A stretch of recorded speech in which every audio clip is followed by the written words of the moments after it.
So Hey be on your best behavior. everyone. Yes, when everyone hops on, recording will be in progress. That means that we are sending you the recording after this is done. But hey everyone, and welcome to today's fantastic conversation on nailing the science of sales with data-driven sales management, sponsored by the team at Atrium, and we'll get to hear a little bit about Atrium later. But first, we're super excited about today's discussion. We have two very wonderful and very smart speakers who will be sharing their perspective with us. But before we jump in, I think most of you have met Pete before, but we do have a first-time panelist with us today, Marissa from Figma. We're very excited to have you on with us today. Thank you. Yeah, of course. But before we get into the content, we'd like to get to know you both a little bit better. So if I could hear from both of you, what are your favorite things to do when you're not knee deep in improving your sales teams with data-driven sales management? Basically, what do you like to do outside of work? And Pete, let's start with you on this one. Sure. I have a soon-to-be 4-year-old, Mikey. If you're LinkedIn connected to me, you sometimes see him on there. We call him the junior SMB rep because he likes to steal my salesperson headset, and so he just kind of runs me around doing everything when I'm not leading the Atrium sales team here. So the junior SMB rep is kind of my being his park chaperone and what have you is kind of like my big outside of work thing. Yes, and Mikey is also obsessed with garbage trucks, we've heard. This is true. It's very cool. And Marissa, where can we find you when you're not at work? So mine is similar. I have a 10-month-old puppy who also loves garbage trucks, and I am getting her to learn how to be a dog. So that's what I'm spending my time doing. That is a fantastic experience. I'm sure the first time you ever saw your dog interact with another dog, it was like amazing thing to behold. Definitely. Okay, well, I think we can get started with our content now. We have a lot to get through, but for those of you who aren't yet a member of the Modern Sales Pros community, thanks for joining us today. If you checked yes, I'd like to be a member during the registration process for this event, then you'll be added to the community shortly. You can also always apply on our website, but to give you a brief overview of Modern Sales Pros, MSP is the largest community for revenue leaders in all revenue disciplines. But typically our members are in the sales space, so sales management, sales and revenue operations, sales enablement, and sales development. Our mission at MSP is to create an environment for members to answer the questions that they'd otherwise struggle to solve on their own. So this amazing rainbow slide here displays many of the awesome companies represented by MSP members. We got Figma at the top, shout out to Marissa. But when you ask a question on our forum, revenue leaders from these companies or who have experience at these companies will be offering you their advice. So it's really awesome. We also partner with thought leading individuals, it's like the people you see on our webinars, and different organizations like our sponsors, to build out programs like this event you're about to experience that educate, inform, entertain, and challenge our members on topics relevant to today's modern revenue leader. So a big example of the programs that we produce is our upcoming Revenue Excellence Summit. We're hosting 3 days of fantastic events, all centered around the theme, "The funnel is dead." So this is a customer first way of thinking about how you're setting up, scaling, and building your go-to-market machinery.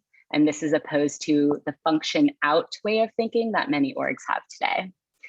So during this event, we've got webinar type of events that you can join, where you'll learn from the experts and get your questions answered live. We also have peer learning type of events where you can sit down with our other members and revenue leaders in a roundtable format to meet, network, and hopefully come out of the event feeling inspired. So I'm gonna drop the link to sign up in the chat right now. Here it is. Ta-da. Ta-da! Our summit will be from July 13th through the 15th, so you have about a month to sign up. But enough about MSP. I know why you all are here. Let's get into today's content. Oh, thanks, Pete. Did not go to everyone. There you are. Zoom, Check it out.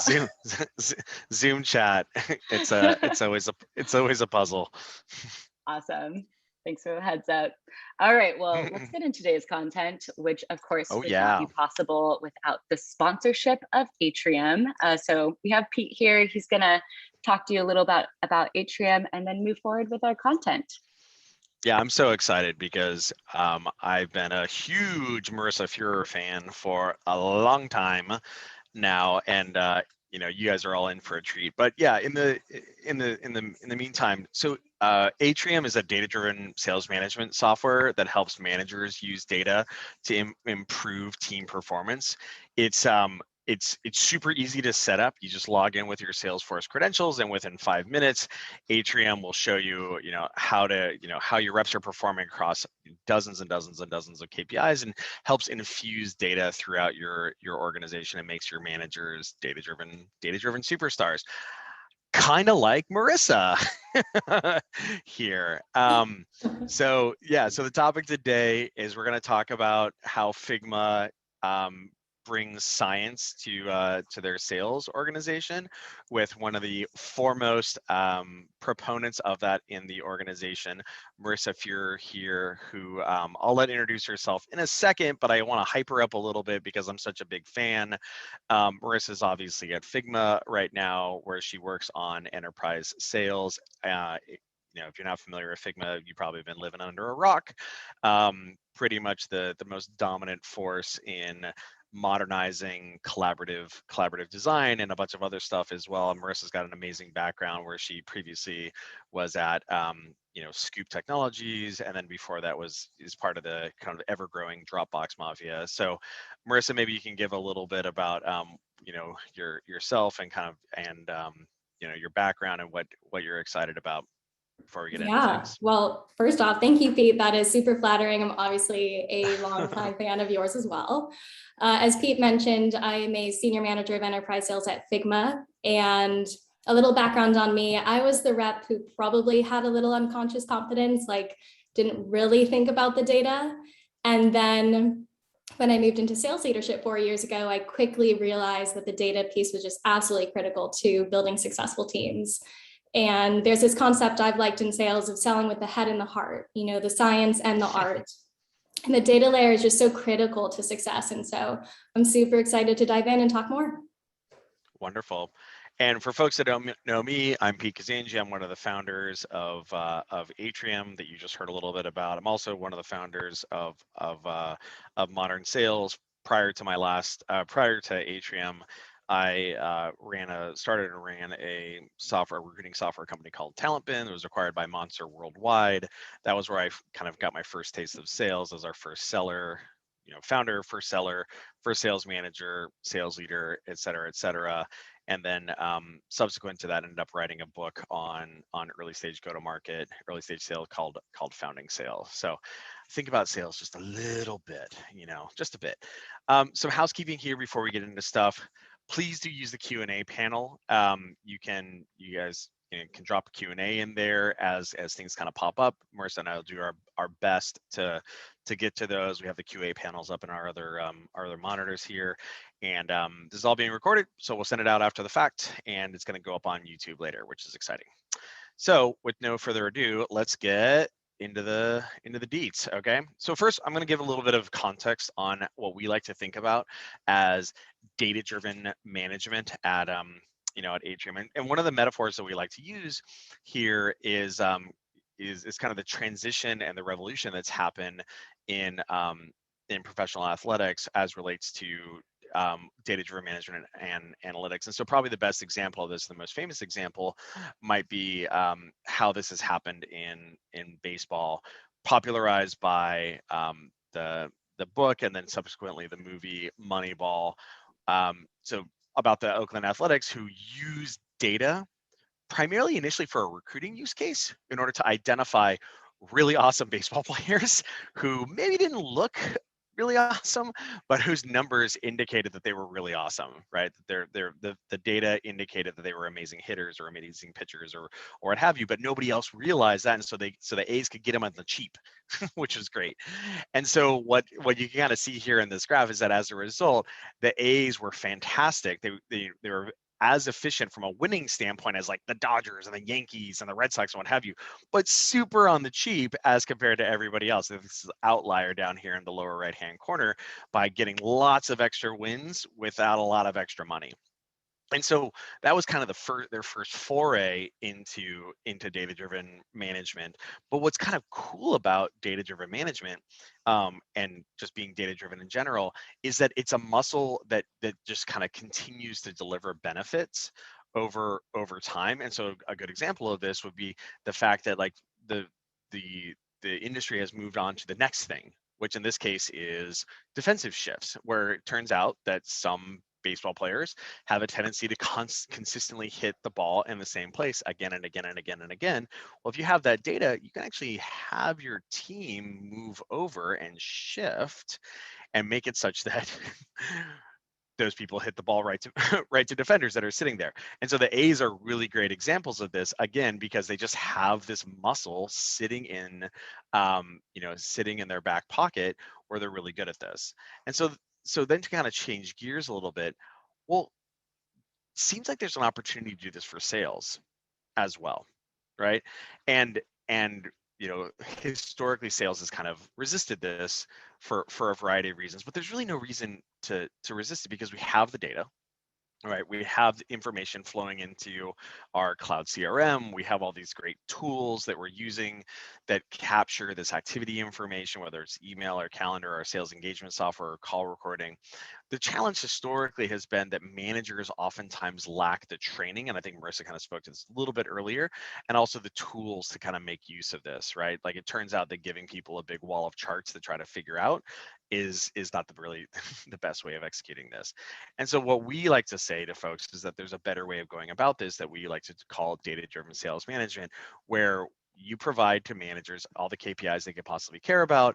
You're proactively tracking progress towards goals. You're aware of early warning indicators and issues, and you're able to really easily diagnose what's happening with reps in order to fix it. And so we like to say that we help organizations do this. You can do it yourself as well, but importantly, we like to help organizations use data to improve their rep performance, improve their team performance. And so we're blessed to work with dozens and dozens and dozens of companies to help them do this, one of whom is Figma, which I'm really excited about. So that's when we talk about data-driven sales management, that's kind of what we mean.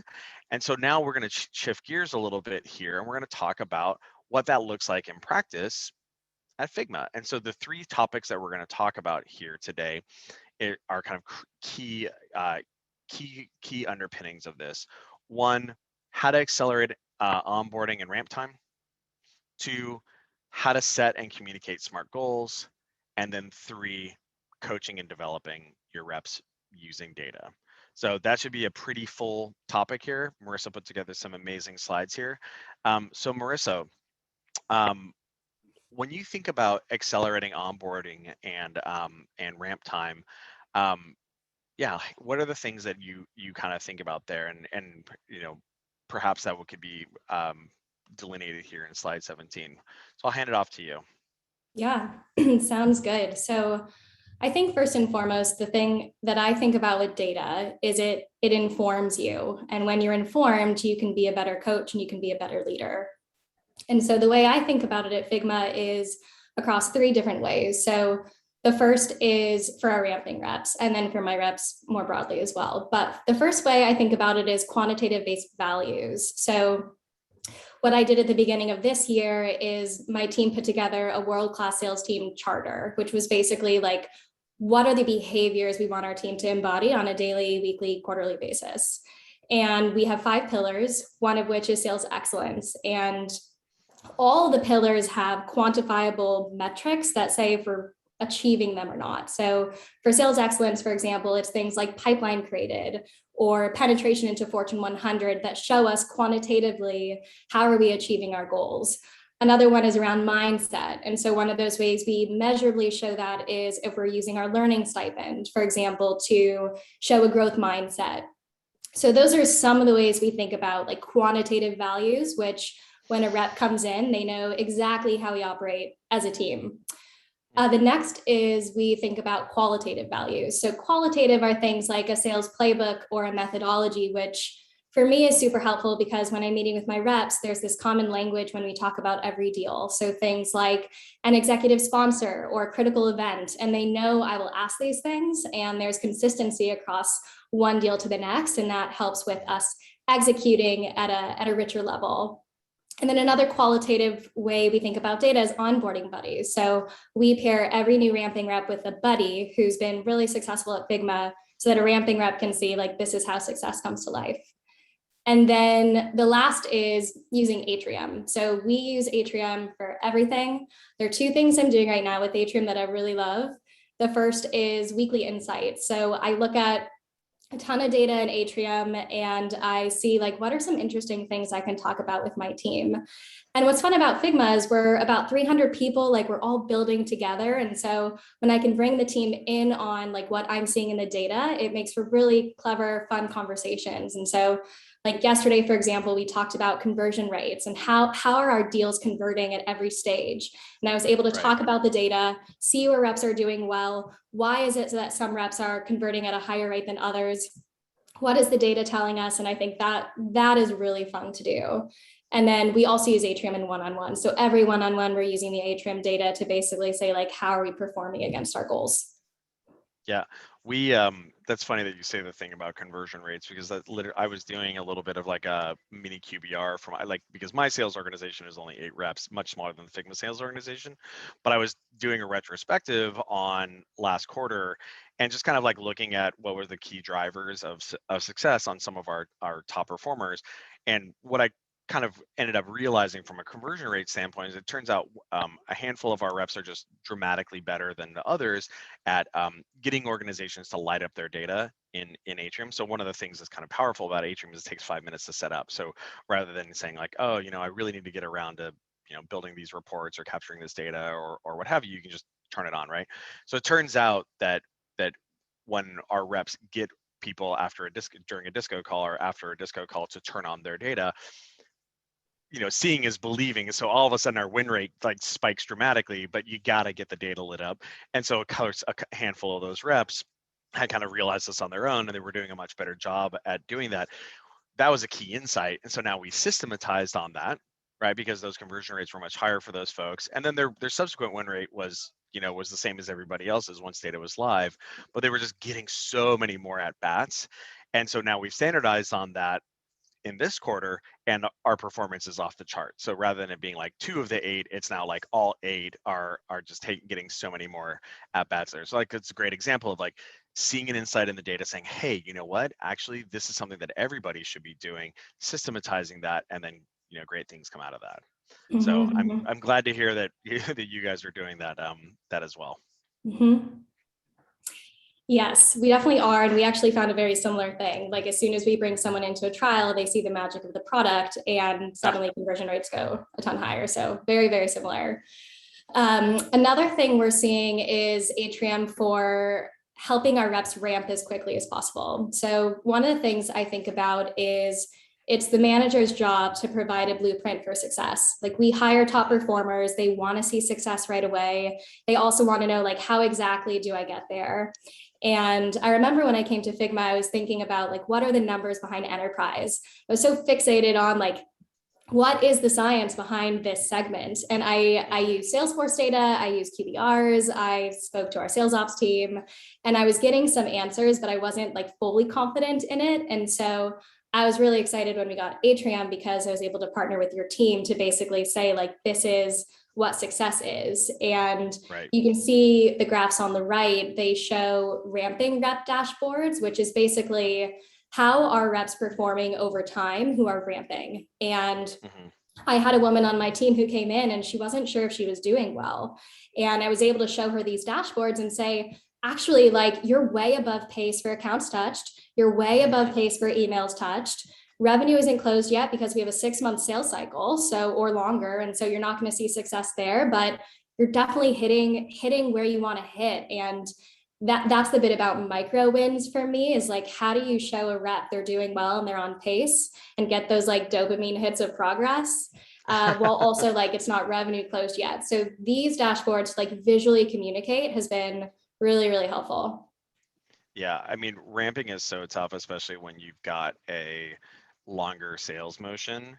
I mean, Figma is so fascinating because, like, a lot of kind of more modern product-led growth companies, you guys oftentimes have a deployment within an organization, but I imagine some of these enterprise deals, they're still like, probably like 100 days or 120 days or what have you, and so as a result, you got to pay attention to leading indicators there, right? So when you have a new rep that's starting up, it's not sufficient to wait like for their first deal to close in month 4 or month 5 or what have you. You got to be looking at leading indicators, which might be things like new opportunities flowing into their pipe, customer facing meeting volume, et cetera, because otherwise you're just kind of like holding your breath and like crossing your fingers, which Mhm. seems seems less desirable there. And this is Yeah. something that we've seen with our team as well, which conveniently our ramping cohorts have gotten faster and faster, in part because we have a better SDR function now. So you literally can see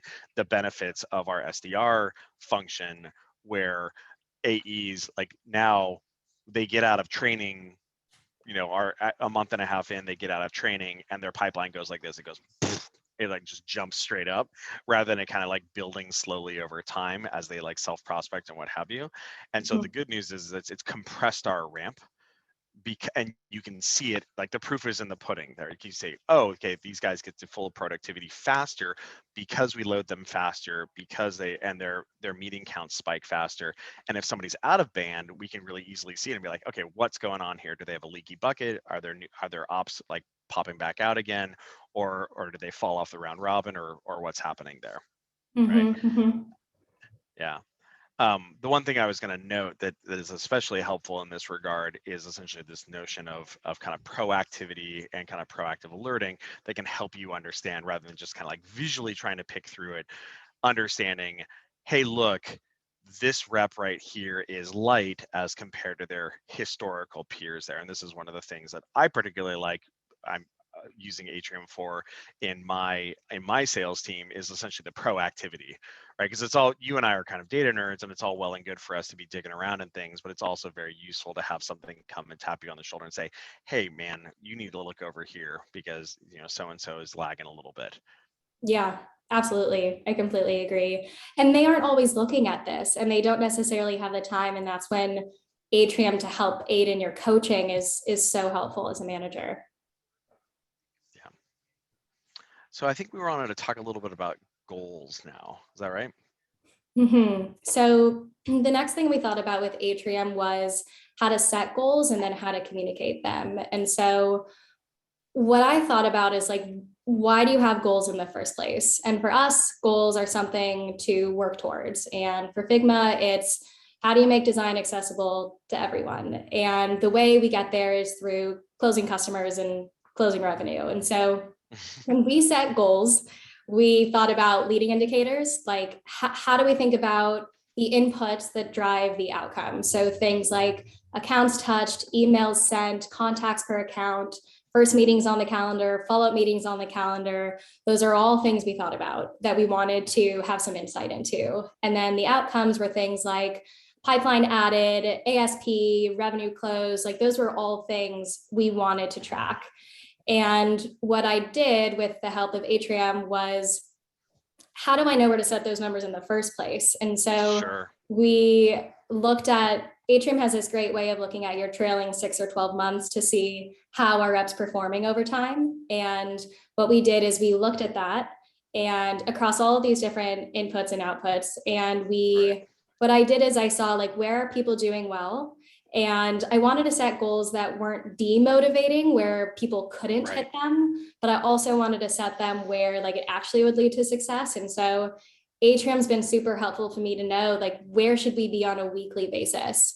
And then with pipeline ad, it's something we look at weekly, but we also look at it monthly, just because with an enterprise sales motion that's a certain percentage of outbound, sometimes those take longer. And so that's been, all in all, this has been super helpful for goal setting. Nice. Yeah, I think the notion of setting smart goals that are appropriate. I like the phrase that you use there around demotivating. And there's a whole there's a whole other masterclass on, what was it called? I think it's setting and managing with goals that don't suck or something like that. I think it was an MSP event. We can drop it to the into the chat here, but I think the important thing is like, look, like the way that you can set goals is, one, you can look at historical behavior, which is what you were just kind of talking about, and say, oh, okay, cool. Like, where have we been historically? And maybe we set that, maybe instead of setting it at the average, maybe we set it at like the 80th percentile, right? Because you don't want to set it obnoxiously high, because then people, as you were noting, it's potentially demotivating. The other thing that you can do too is you can kind of do bottoms up analysis, and you can say, hey, look, it turns out that, historically, this amount of prospecting turns into this amount of new opportunity creation. There's this amount of time in the week that we expect our reps to be prospecting, because, I don't know, maybe they're having 10 to 15 customer facing meetings a week, which maybe leaves aside like 3 or 4 hours for doing prospecting work or what have you. And so by taking that bottoms up, saying that there's 4 hours assigned here, this is how many accounts can be engaged there, and then this is the total amount of like opportunity that's going to come out of that. Well, that allows us to, from a bottoms up standpoint, set a goal on that. So that's another way to do that. And then the third way you can do it is to look at like industry benchmarks, which is something that I really love how our customer success team will do that, because at this point now we have many hundreds of customers, and so we actually have really great benchmarking for different segments of sales organization, and different kind of categories of go to market and what have you. So those are oh, look, Gina dropped it in the chat. Thanks, Gina. So that masterclass is really fun, because it's literally just focused on setting and managing with goals there. Yeah, that's awesome. I'll have to watch that one. I don't know if I've seen it. So the next one is what I wanted to share, is around communicating goals. And this one I think surprised me a bit, because I thought, oh, data is so obvious. This is very black and white. People will just understand it. And it Right. isn't the case that that's true. And I think communicating the why you are using data and the context behind it and how you're going to use it is so critical. So sharing things like, this is to set you up for success, and this is to make you 10% better. Like, that piece is so important, because the thing about data is, while it is black and white, it's also numbers on a screen that has no context, and it's pretty vulnerable for a rep to like see their numbers, especially if they're like on the lower side, and to not be able to share their why is something that they wanted to see. And so I think part of the way I think about the data is like, it's a starting point, and then you come in with a hypothesis, and then you like do discovery with your AE around like, what is the data actually telling you? So that part is just so key. And just remember, like, we lead people who are creatures of emotion. And so even though it's data driven and like it's logical, you still like, that context is still so key. Another one is like not overwhelming with the data, like only sharing a couple things. And I remember I learned this one the hard way, where I was so pumped on Atrium, we got it. I was like, great, I'm going to spend a 60-minute one-on-one going through all these dashboards. I'm going to take my AE through it, and he's going to love it. And I remember getting through it, and at the end of this one-on-one, I asked him, so like, what'd you think? And fortunately he was honest, and he's like, that was just way too much. And so I think you want like 1 to 3 data points in a one-on-one, and you want to come with a point of view on like why you're showing that data. And, that part is pretty key. Yeah, I think the first thing, yes, a great book that I love for how to be a better manager from a communication standpoint, by friend of mine, Kim Malone Scott. It's called Radical Candor, and you can actually just the first round review article that she wrote is actually really fantastic too. But essentially, what it is it's how to be candid, right, and communicative, and take the emotion out of it. And so that's particularly important when you're talking about data-driven management, because it can be a little exposing to say, just like, hey, look, you're at the bottom of our win rate stack right now. And it's not like because you're a bad human being or right because like you're naughty or whatever. It's like, hey, look, like you wouldn't be here if I didn't care about you. My job as a manager is to make you more successful. We're going to figure out how to make this better. We're going to get under this and we're going to coach you to success. Right. Like, and I think often this is why we really like using athletics and kind of like, you know, high-end athletics metaphors when we talk about these things, because that's literally what happens in like professional sports teams. Is, look, people can be in a slump. You can have a lower batting average, you can have your, you know, you can be missing a bunch of free throws. It just is what it is, right? But we're going to fix it. It's not because you're a bad human being. We're going to fix that. So that's the first thing, I think. And then the overwhelming thing, I think, is a really fantastic point there as well. And so a bunch of my reps really like to golf. I'm not a big golfer. They like to golf. And one of the things that oftentimes people talk about in making golf swings better and good coaches is you got to focus on one thing at a time, because, you know, golf swings are really complicated, right?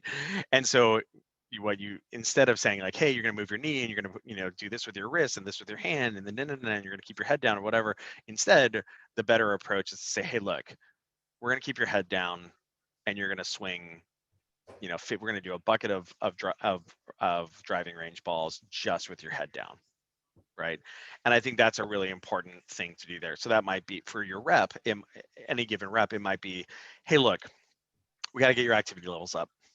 You're low with respect to customer facing meetings. Is what we're going to do is I want this KPI to be here, and we're going to work together over the coming 4 weeks to get it there. And like, that's what we're going to focus on. We're focusing on getting your meeting volumes higher.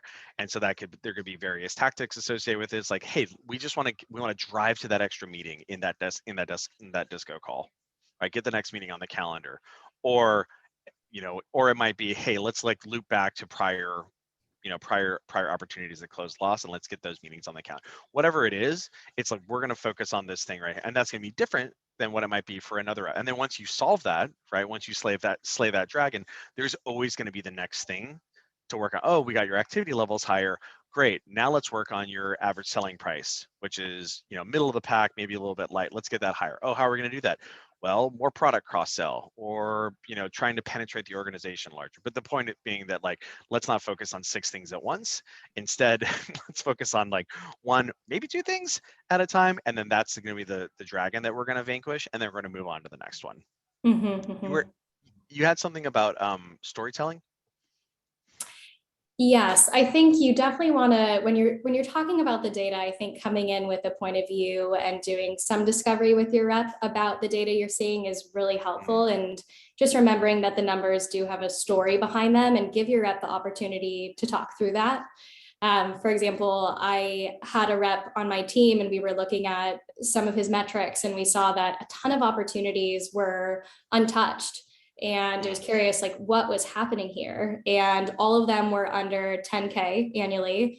And it was really a bandwidth question. He was saying, I'm working all these other larger opportunities. I don't have the time to go through all these 10K accounts and get touch on them. And so what we figured out is, let's just create a sequence for these opportunities that are under 10K and have touch on them in like a more automated fashion, and we'll close them. And I'm grateful for the data to illuminate that, because I otherwise don't know if I would have caught that. And it's also like 10K across 10 accounts is $100,000, and that's meaningful. And so to visually be able to show that is awesome for rep and for me.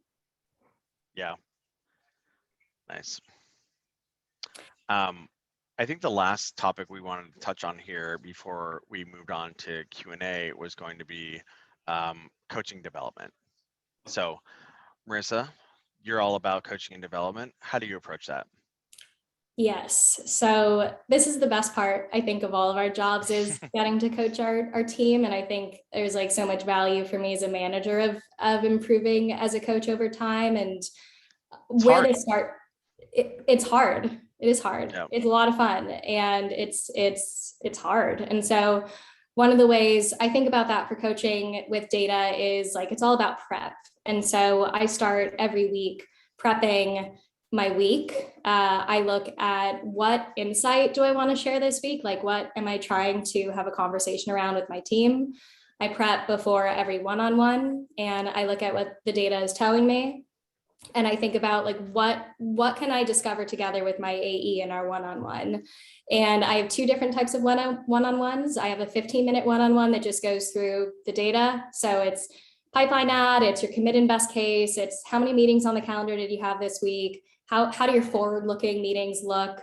And then the 60-minute one-on-one goes through all those things, plus like deeper dives into deals, like what's on their mind, like a richer conversation because we have more time. And so I think that consistency between one-on-one, so reps know what to expect, is helpful. And it really is all rooted in prep so that you're making the most of your team's time. And also like for yourself, you're making the most of your own time.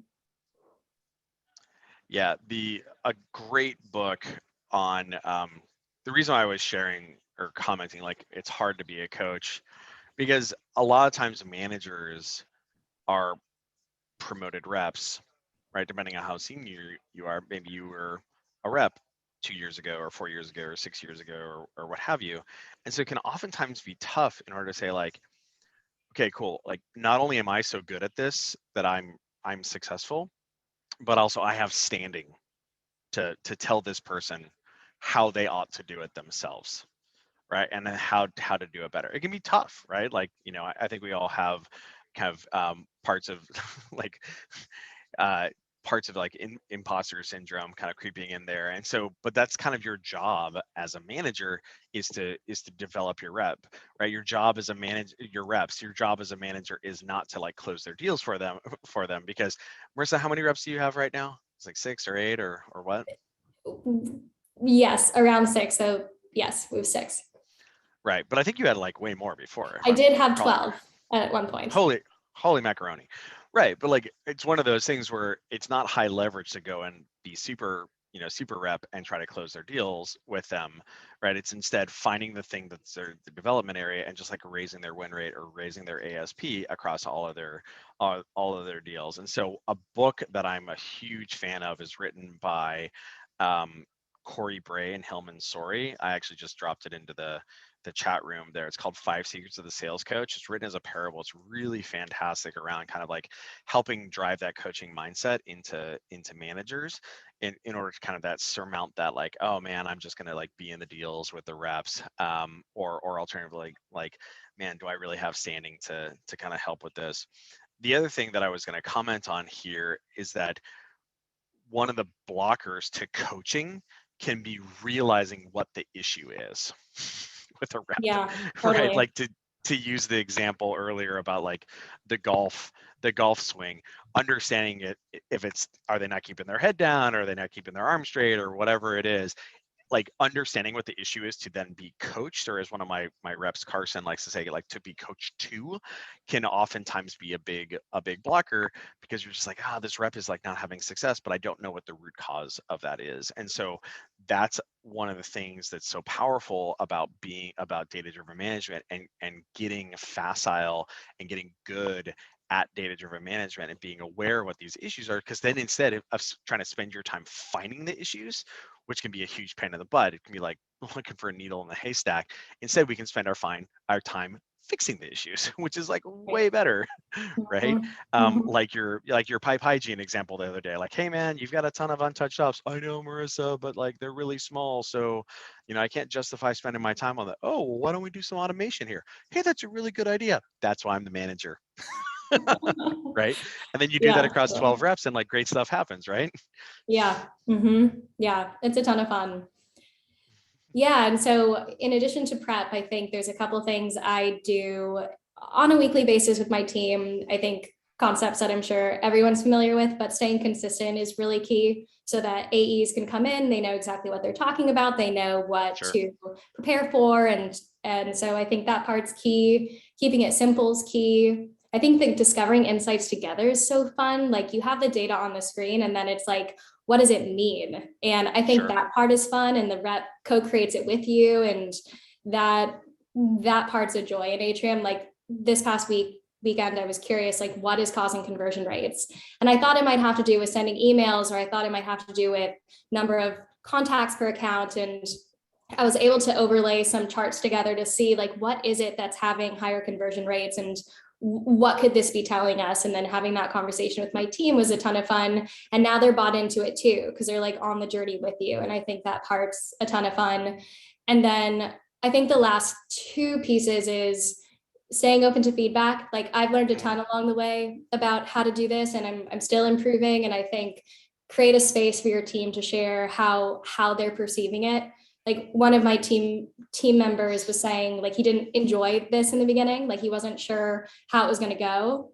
And when we had a conversation around it, now he loves Atrium. Like he wants Atrium all the time. And so I think sharing the context, sharing the why, helping them see like this is to make them better, to set them up for success, like protect their future self, I think is a big part. And then keep iterating. Like I keep playing around with this around like, what do I want to share? Like, how do we want to use this? And so, it's ever evolving, but it's definitely helping our team.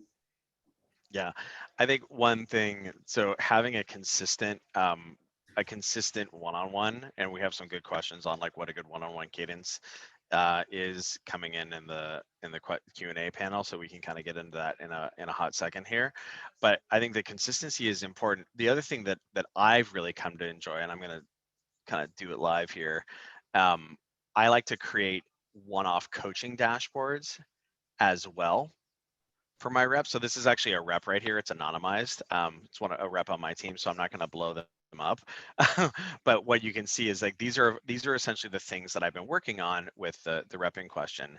And so one of the things was that they were having some struggles converting from our proposal stage to next, which is the stages downstream of proposal, our paper process, and of course close one. And when we dug into it, it was because there were a couple of like sales behaviors that were happening that were pretty easy to address around just like being more assumptive and kind of more like having better control of things. And what's kind of rad is when reps can see this. So this is the conversion rate, right here over time right here. So you can see your conversion rate is like just jamming up here as a result of that coaching. And so she sees that. Sorry, I kind of blew it up a little bit.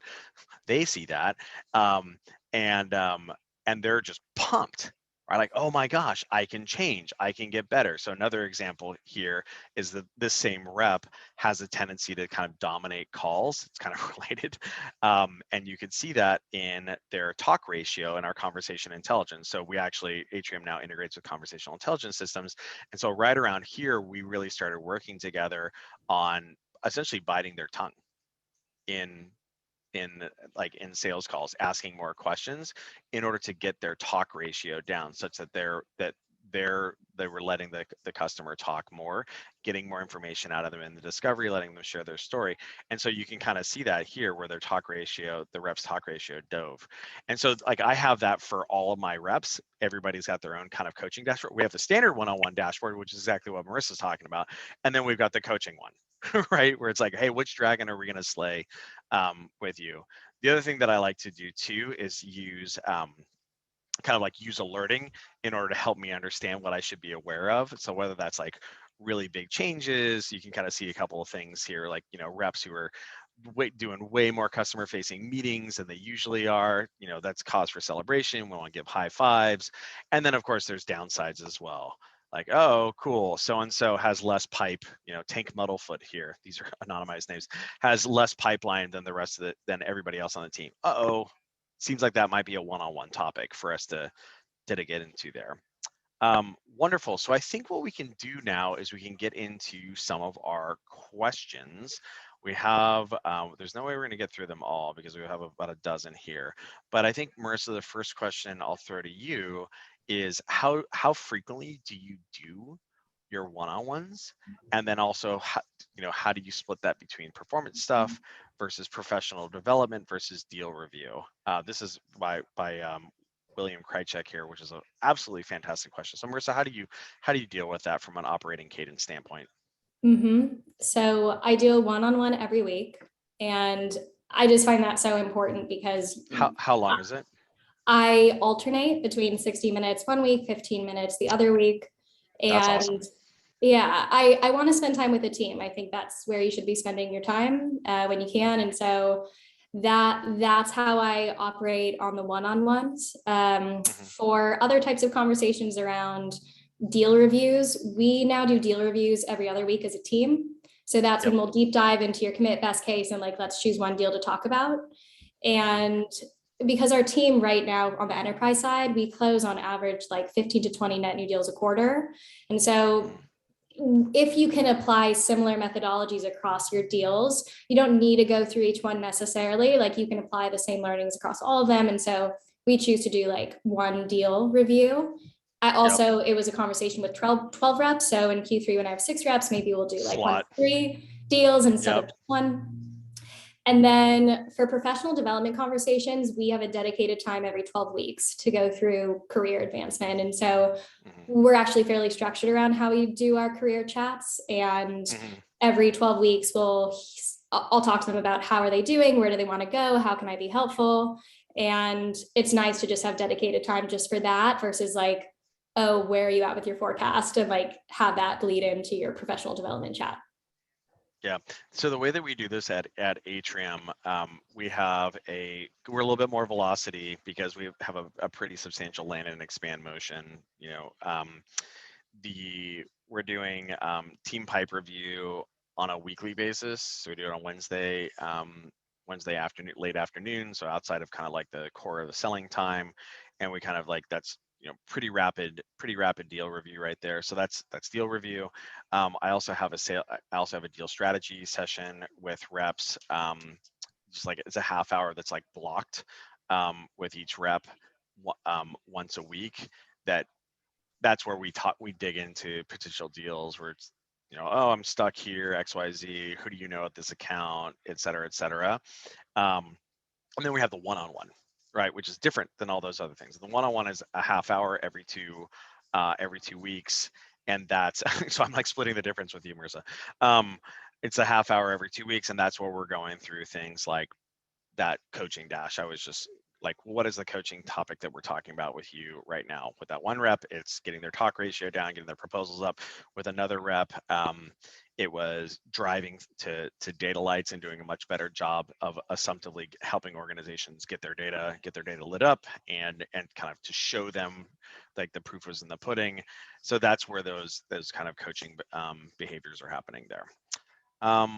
Wonderful. So Marcus has a question here around what is time to value? How does the onboarding process last for enterprise strategic sales? I think what Marcus is asking about is kind of like Atrium here, but I'm going to generalize it to kind of like data-driven management in general. On the Atrium side of things, it takes like 5 minutes to set up.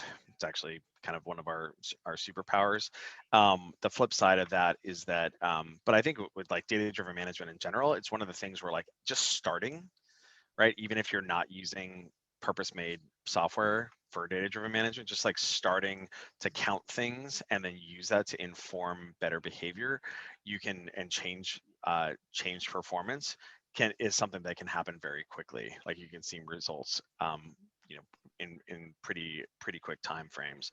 Marissa, like as you've been getting more into data-driven management at Figma, how quickly have you seen the impacts? Oh, I mean, it happened right away. There was one person on my team we were working on pipeline. And as soon as we started talking about it, you could see in Atrium, like it go up. And now he's built one of the highest pipeline coverage this quarter, which is pretty interesting to see. So I think you start seeing it right away, and it depends on what goals you're measuring and how quickly you can see those outcomes. So if it's an outbound generated deal, maybe that might take a couple of weeks, but if it's something like accounts touched or email sent, you can start tracking that right away. Yeah, you can see like the change of behavior can hit very, very quickly. So Rob has a really interesting question here around like, does the democratization right? And that like the simplification of data-driven sales management, does it make it such that now like more people can be sales managers, right? Versus people who maybe have a predilection to it or what have you. And I think actually, Marissa, you kind of touched on this earlier, because I think when you said you first started in sales management, you were kind of like, okay, I'm not so sure I'm comfortable with like this data stuff. But now, like, how do you feel that this has made it like management more accessible to you? Oh, yeah. I mean, I think it's made it more accessible to me. And I think if, in terms of helping my team also use the data, I think it's only a good thing. Like, I was looking today at one of my team's metrics with him, and he's potentially about to be 200% of his number this quarter. And I was asking him, what do you think is working? And we were looking at one of the charts, and he's like, oh, yeah, it absolutely is mutual plans and my follow-up meetings. And you can see he's at the top of the chart for meetings every week. Mhm. And so, and then he said, when I'm a manager one day, this is absolutely going to be something I do. And I think that's great. I think that's great. And so in terms of making it accessible to everyone and like only having this be for top performers versus not, I think it's great for everyone. And also not everyone will want to do it. Like some people Yeah. won't want to spend the time on it. And that's great too. And then I'll coach them, I'll present the data to them, and they don't need to participate as often as others, and that's okay. Yeah, I think this is something, one of the things that our CS team loves at Atrium is just like they're helping managers be more data driven, but also on the sales ops side of things as well, is you get these more junior sales ops folks that maybe are coming out of like being a SDR, or maybe they're coming out of a finance background or whatever. And so while they know math, they don't necessarily know sales math. And so I think just kind of like purpose made like dedicated tooling that kind of helps with the practice of data-driven sales management can be beneficial for, yes, the democratization of that data-driven management for managers who maybe haven't done it before and don't believe themselves to be you know very very number friendly, but that's okay. It doesn't have, it's not rocket science, right? It just like by democratizing it, it makes it very easy for it to be accessible for lots of folks. And then the flip side as well with sales operations. Cool. So Marissa, I think that we're almost out of time here. So I would love to thank you for spending the time and putting together this wonderful content to share how you and your team go about data-driven management at Figma. Are there any kind of parting wisdom that you might have before we adjourn? Well, thank you for having me. This was so fun, and I love talking about this. I think a couple things for takeaways. One is it's about the head and the heart. So remember to have the data, but also have the context around it. I think two is you want to make it an iterative process. So take the feedback and improve over time.